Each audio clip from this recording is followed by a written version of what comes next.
दोस्तों, क्या आपको पता है कि हम बालों में जो तेल डालते हैं उसमें मछलियों का तेल मिलाया जाता है, और हम कमर या घुटनों के दर्द में जिस तेल का उपयोग करते हैं उसमें मछली का मांस मिलाया जाता है। अगर नहीं पता तो आइए जानते हैं आज की इस वीडियो में। दोस्तों, क्या आपके भी बाल झड़ रहे हैं या हड्डी आपकी दिक्कत कर रही है? ऐसी कई प्रॉब्लम है जिससे आप परेशान होते रहते हैं। लेकिन दोस्तों, क्या आप जानते हैं आपके इन सभी प्रॉब्लम्स का सॉल्यूशन है मेरे पास, और इस सॉल्यूशन का नाम है दोस्तों फिश ऑयल। अगर आप में से कुछ मेरे भाई बंधु बॉडी बिल्डर है या बनने की सोच रहे हैं तो वह जानते होंगे कि फिश ऑयल कितने काम की चीज है। लेकिन फंडा यह है कि आखिर इस ऑयल में मिलता क्या है, क्या इसके कोई नुकसान भी है या फिर सिर्फ फायदे ही फायदे है, और आखिर ये बनता कैसे है? अगर आपके मन में इन सारे सवाल है तो इन सारे सवालों के जवाब आपको इस वीडियो में मिलेंगे। आज की इस वीडियो में हम आपको फिश ऑयल से जुड़े हर सवाल का जवाब देने वाले हैं। तो सबसे पहले तो ये जान लेते हैं कि मछली का तेल होता क्या है। तो दोस्तों, जैसा कि नाम से ही क्लियर, ये ऑयल मछलियों से बनाया जाता है। आप तो जानते ही हैं कि मछलियां हमारे लिए कितनी फायदेमंद होती है, क्योंकि दोस्तों इनमें बड़ी मात्रा में ओमेगा पाया जाता है। फिश ऑयल मछली के उत्तकों यानी टिश्यूज से बनाया जाता है। फिश ऑयल में दोस्तों ओमेगा 3 फैटी एसिड, डॉक्साहेसाइनोस एसिड यानी EPA, ईकोसापेंटेनोइक एसिड यानी EHA होते हैं। भरपूर मात्रा में ओमेगा 3 होने की वजह से फिश ऑयल को ओमेगा 3 ऑयल भी कहा जाता है। अगर आप दोस्तों बाजार में जाएंगे तो ये ऑयल आपको सरसों के तेल या नारियल के तेल की तरह बोतल से नहीं मिलेगा, बल्कि फिश ऑयल हमें कैप्सूल में शेप में मिलता है, जो आपको कई तरह की जानलेवा बीमारियों से बचाने के साथ साथ बाल झड़ने जैसी समस्याओं से छुटकारा भी दिलाता है। लेकिन अगर आप इसके फायदे से खुश होकर ज्यादा क्वांटिटी में फिश ऑयल लेना शुरू कर देते हैं तो ये घर से हॉस्पिटल तक का सफर भी तय करवा सकता है।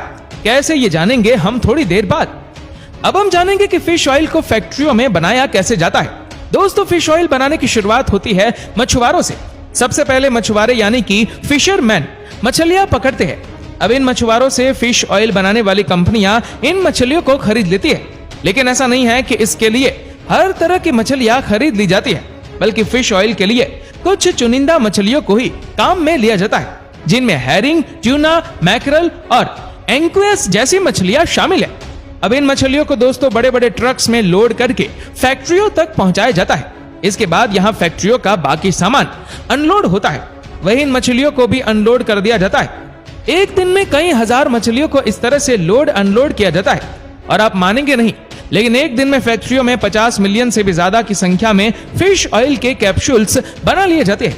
मछलियों को अनलोड करने के बाद में उन्हें अच्छे से वॉश किया जाता है। कम से कम 2 से 3 बार साफ पानी से वॉश करने के बाद इन मछलियों को 90 से 95 के टेम्परेचर पर 15 से 20 मिनट तक गर्म करने के लिए छोड़ दिया जाता है। उबलने के बाद सभी मछलियां पहले से ज्यादा सॉफ्ट हो जाती है और काफी हद तक उनकी स्मेल भी कम हो जाती है।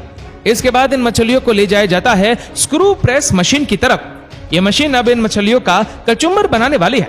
मतलब मछलियों को इस मशीन में डाल दिया जाएगा, जो इन्हें पीस कर मलबे में तब्दील कर देगी। इससे होगा ये कि जब मशीन मछलियों पर दबाव बनाएगी तो उनका पानी जो है वो अलग हो जाएगा, और बचा कुछ आइटम जिसे एक तरह का केक कहा जाता है वह अलग हो जाएगा। पानी अलग दिशा में जाएगा, वही इस केक को एक गलत सेक्शन में निकाल लिया जाता है। यहाँ से दोस्तों इस केक को फैक्ट्री के ड्राई आउट सेक्शन में भेजा जाएगा। यहाँ कुछ स्पेशल मशीन के जरिए इसे लगभग 75 डिग्री पर सुखाकर एकदम बारीक पाउडर तैयार कर लिया जाता है। अब देखिए, जो सूखा पाउडर निकल के आया है उसे यहाँ से ट्रांसफर किया जाएगा ग्राइंडर्स की तरफ। ग्राइंडर्स इस चूरे को अपनी इच्छा अनुसार ग्राइंड करेंगे। इतनी गर्मी में गुजरने के बाद ये चूरा दोस्तों हद से ज्यादा गर्म हो जाता है, इसलिए दोस्तों यहाँ से कुछ समय के लिए ठंडा होने के लिए छोड़ दिया जाता है, ताकि ऐसा ना हो कि आग उगलने लग जाए। फिर कुछ देर के बाद ही उस कंडीशन में आ जाता है कि अब इसे आगे की प्रोसेसिंग के लिए काम में लिया जा सकता है। इसलिए ठंडा करने के बाद इस पाउडर को भेजा जाता है सेक्रेटेशन सेक्शन में। यह सेक्शन दोस्तों सबसे इंपॉर्टेंट रोल प्ले करता है, क्योंकि यहाँ इस पाउडर में से जरूरी और गैर जरूरी पार्टिकल्स को अलग अलग कर दिया जाता है।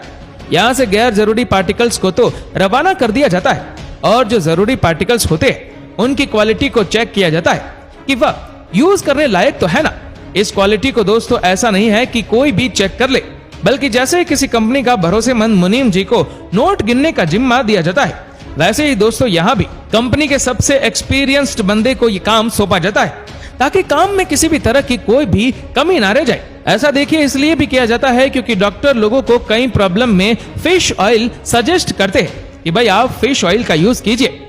अगर कोई भी कमी रह गई है तो सिर्फ कुछ चुनिंदा लोग ही नहीं बल्कि आम जन भी इससे बहुत हद तक प्रभावित होंगे। इसलिए कमी चाहे बड़ी हो या फिर छोटी हो, उस कमी को दूर करने में ही मैन्युफैक्चरर कंपनीज भरोसा करती है।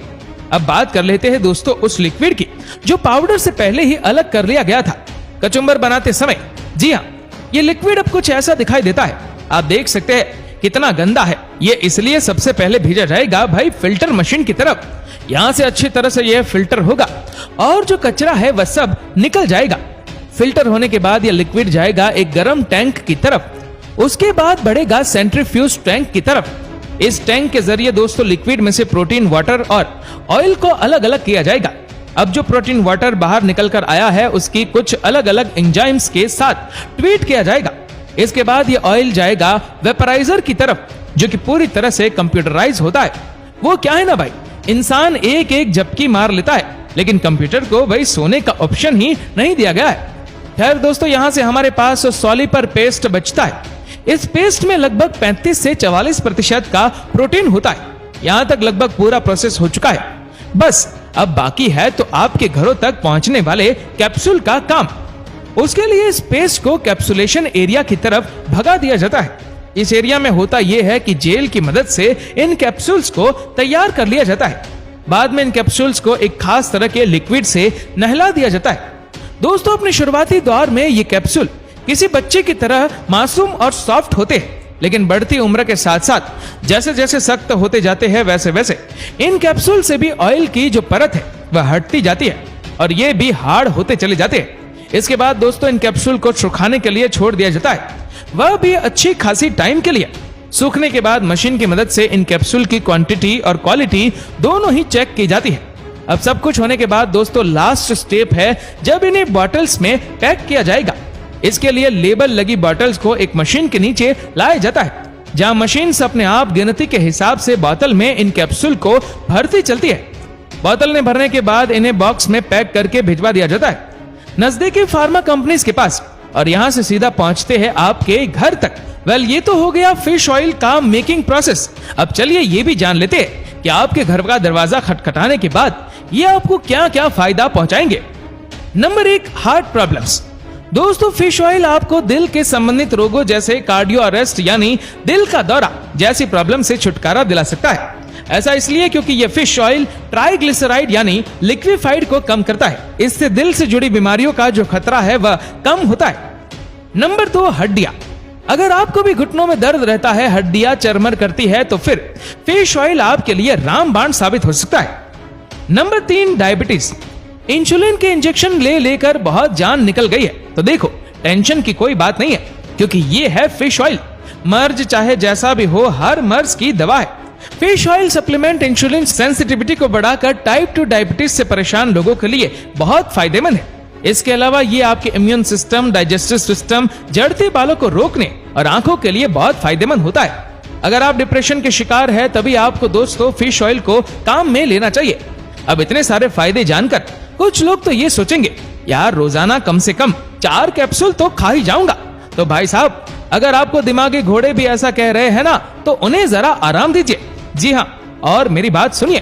देखिए, वैसे तो डॉक्टर जिम कर रहे हैं लोगों के अलावा एथलीट और आम लोग को भी फिश ऑयल के कैप्सूल को खाने की सलाह देते हैं, लेकिन एक निश्चित क्वांटिटी में।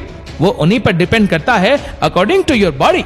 तो दोस्तों, आपको वीडियो कैसी लगी हमें नीचे कमेंट करके जरूर बताएगा। और अगर आपको वीडियो अच्छा लगा हो तो इस वीडियो को लाइक करेगा, शेयर करेगा ज्यादा से ज्यादा लोगों तक। और ऐसे ही और भी इंटरेस्टिंग वीडियोस को YouTube पर देखने के लिए नीचे कमेंट सेक्शन में लिंक दी गई है, जिसके ऊपर क्लिक करके हमारे चैनल को आप सब्सक्राइब करें और बेल आइकन दबाएं ताकि हमारे हर लेटेस्ट वीडियो की अपडेट आपको मिलेगी सबसे पहले। धन्यवाद।